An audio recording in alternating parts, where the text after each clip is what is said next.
I'm motivated by fear. Fear of fear. I hate being scared to do something. It's very simple.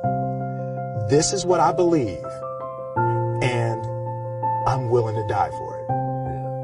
Period. You can't be scared to die for the truth. The truth is the only thing that's ever going to be constant. And you can't fear what might happen to you if you were to tell the truth.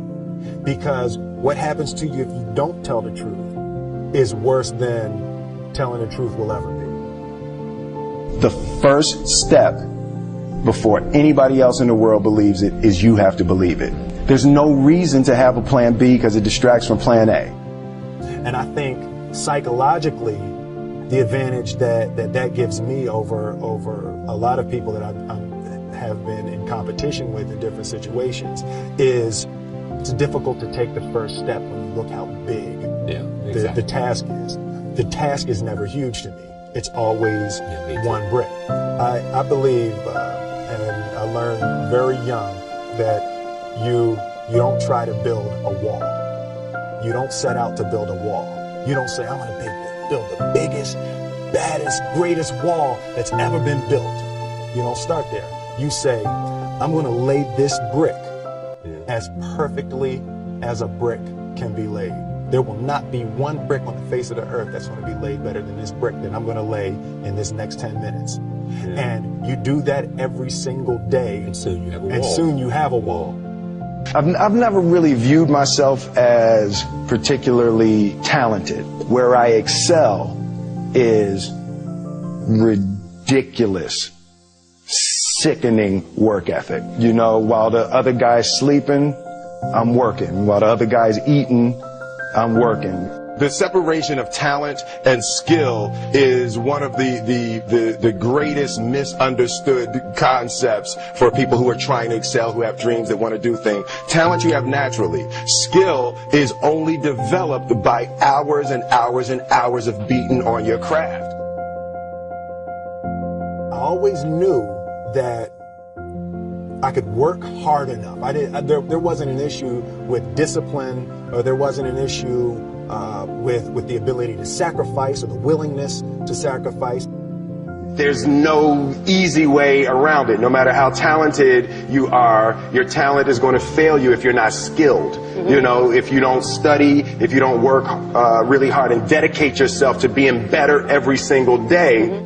This one year, my father had his shop, and he decided for whatever reason that he wanted a new wall on the front of his shop. So he tore down probably about 16 feet high and probably about 30 feet long. He just completely tore the wall down, and my brother and I had to dig a 6-foot hole. We were mixing for the foundation. We were mixing the concrete by hand.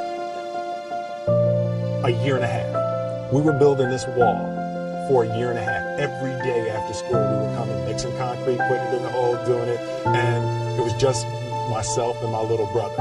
And I remember standing back, looking at that wall, saying, there's going to be a hole here forever. A year and a half later, we laid the final brick, and my father stood back with my brother and I know he planned this. He says he didn't, but I know he had been planning this and writing this for his for the past 2 years. But we stood back, we looked at the wall, and he looked at me and my brother and said, don't y'all never tell me that you can't do something, and walked into the shop.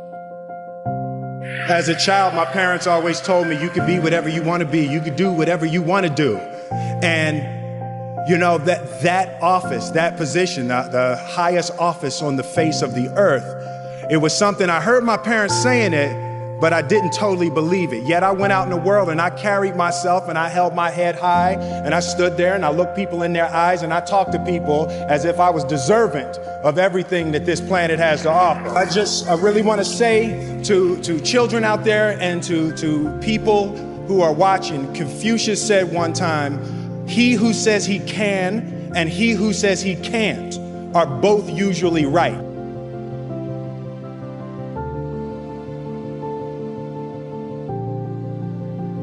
having the opportunity to study greatness. And anytime you have that opportunity, there are certain intricacies that will make clear who you are. It becomes that much more clear who you are. The definition of who I am is very clear to me, and it also redefines who I want to be. In that I know for a fact that I'm stronger than I thought I was.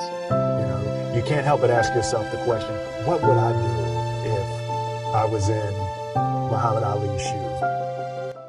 I'm not the best at anything.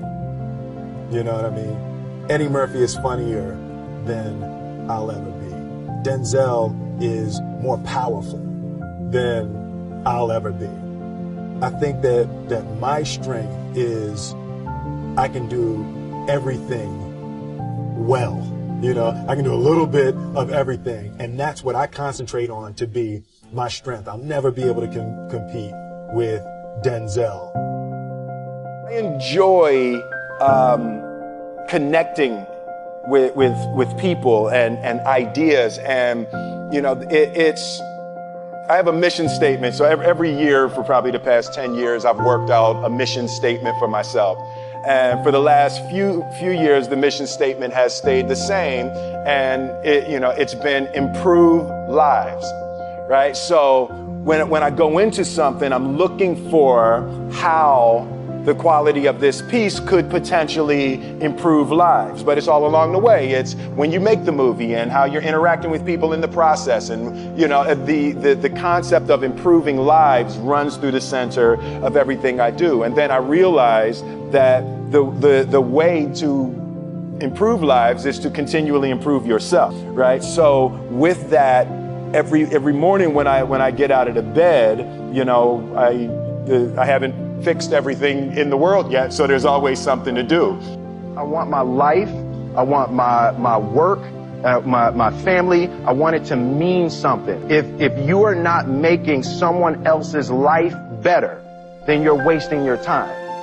You know, like your life will become better by making other lives better.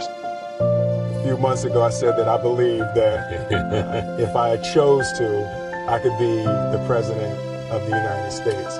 And I think as I've had a chance to intellectualize why I said that. And I think that there's a certain delusional quality that all successful people have to have.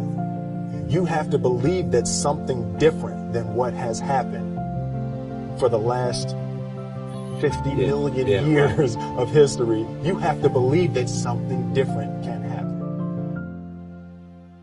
The one thing that I truly tried to communicate in the interpretation of Ali is the complex simplicity of greatness.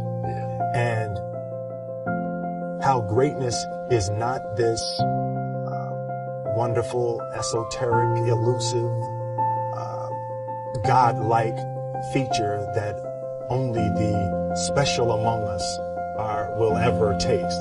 You know, it's something that truly exists in all of us. Loss is bound to joy. Like pain and suffering are bound to joy. The being able to survive something is actually a big part of being able to find that next wave of joy. You appreciate smaller things. I hated being scared, you know, that I didn't want to even take the meeting. I just hated that being scared to do something. And I think what developed in my early days was the attitude that I started attacking things that I was scared of.